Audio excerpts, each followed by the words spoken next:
Hey tubers, welcome back for another adventure. And what you're looking at is a Taylor Dunn. It's known as a B210. It's actually a B212. Somebody upgraded the engine to this Kohler 12 that's sitting here. Well, a few stories. First of all, where'd it come from? Somebody bought it at an auction, and he told me he was off-roading it, and he broke the axle. You can see a very faint crack in it right here. Right, that line right there. I traded the airport tug for this thing. The airport tug was getting crispy beyond repair, so I was kind of like, what am I going to do with it and so forth. I found this on Facebook, I believe, and he was after like $500 for this. So I said, yo, tell you what, I'll trade you the airport tug, but you got to bring this to my house and you got to come fetch up the airport tug. So we did the deal, and I have a choice between a crispy airport tug that wasn't very good at pushing snow or this thing, and I think I'm happier with this thing. So that's first of all. Second of all, one of the things I didn't realize when I bought this thing was you can't get parts. That was a bit of a surprise. And lastly, what was also a surprise is this is a gas model. It seems like when you're out looking for something used, like, well, maybe I could buy one cheap and get the parts off of it. Most of them are electric, 48 volts. They're known as the B248 or B148, whatever. So this has been sitting abandoned out here all winter, and the choke doesn't appear to be working.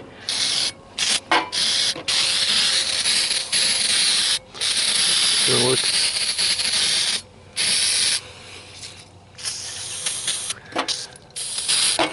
let's give it enough to matter and see if we can't get this puppy started up. Let's see what it wants to do.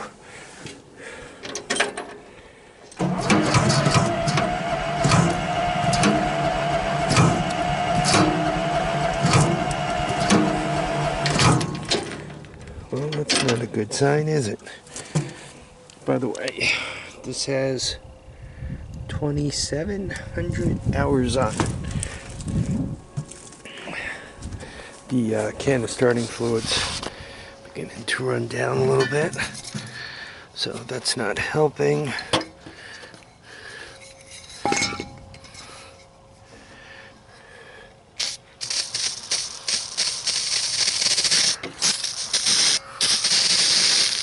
Well, I don't think, if that's not enough, I don't think this thing is ever going to start.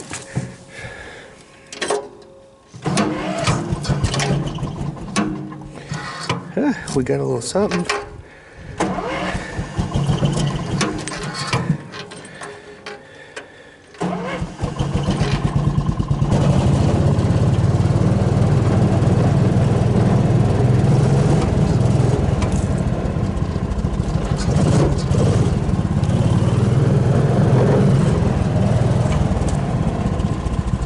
Oh yeah, this thing used to smoke.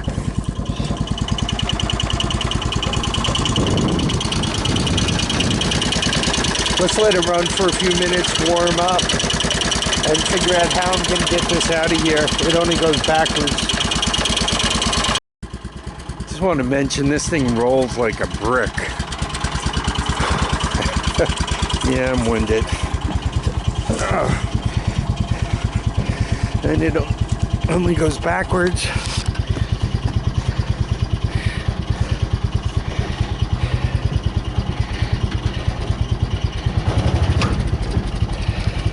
And it doesn't feel like it wants to even do that all that well.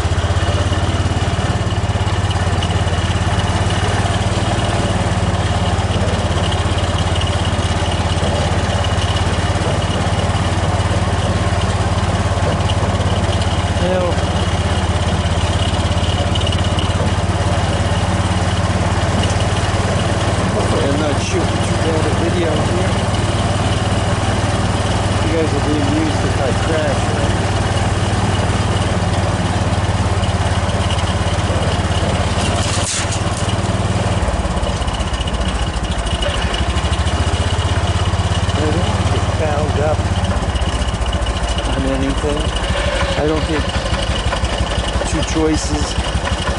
Backing up.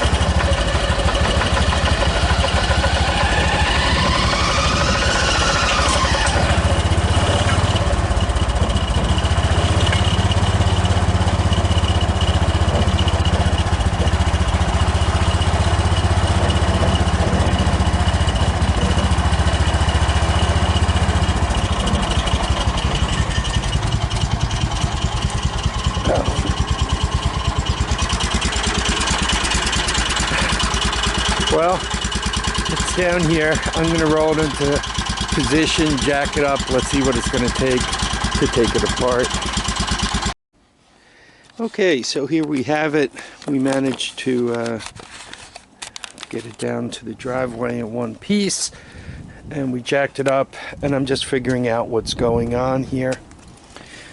Now, it appears as if these shocks, right, showing it to you, what they do is they keep the rear end from flopping down. And if you look right there, you can see the springs. So basically you have a carriage, right, with the motor and transaxle on it. Pivots in the front, right, so it goes up and down on that hinge. In the back you have the springs, and you have shocks to dampen it, and as you jack it up, it just right comes off the springs and all is good. So I'm thinking that I don't have to pull the entire cradle out of here. Yeah, what I'm thinking of is I just have to do these 4 U-bolts, right? 1, 2, and there's a mat set on the other side.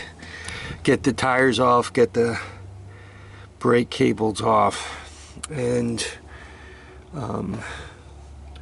once it's loose, kind of swing it around, get the belt to let go, and do the forward and reverse cables, and the rear end should slide right out.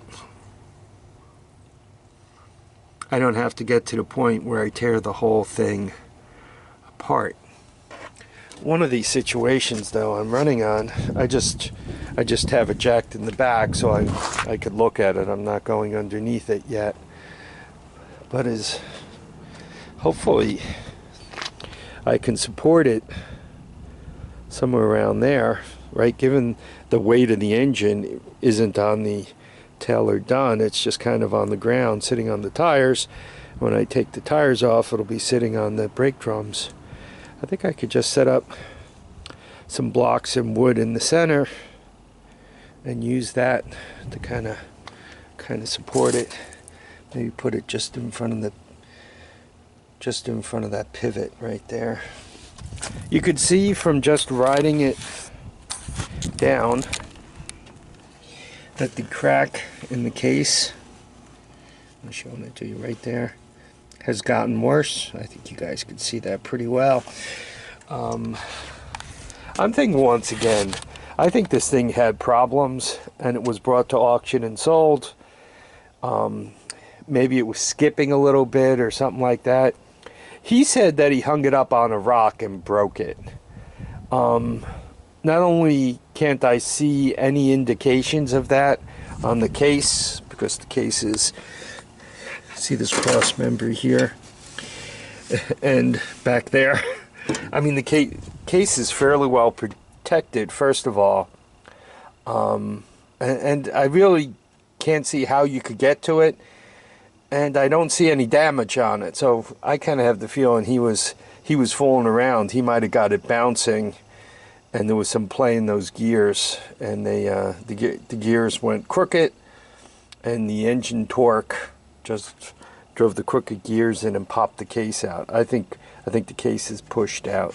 I don't think this transaxle could be fixed. I think it's done. So whatever I'm going to do, it's going to involve replacing the transaxle. I mean, just off the top of my head, theoretically, I could come out straight from here, right, and put a sprocket on and drive a straight axle on a couple of pillow bearings, but no reverse, which means I gotta pop for another torque converter and pop for the reverse gear. This thing has quite a bit of headroom. If you sit down and figure out, I don't know, that perhaps I have, I don't know what the tug was worth, 500, 1,000. These things seem, in running condition, in good condition, they seem to go for around 3 plus or minus 500. So I have plenty of headroom. Besides that, I kind of need it. I really want this to work for a living. So anyway, I'm going to keep spinning wrenches. You know, nothing too exciting except hearing me groan when I got to bend over to reach some of those bolts that are down low. So I'll turn the camera back on if I run across anything interesting. So the axle is loose, right? You guys can see. And my problem is the pumpkin, so to speak, won't go by because the cradle doesn't seem to want to drop all the way down.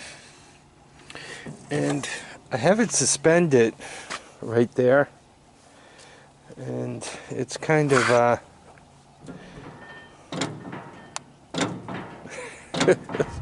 it's kind of a little bit sketchy.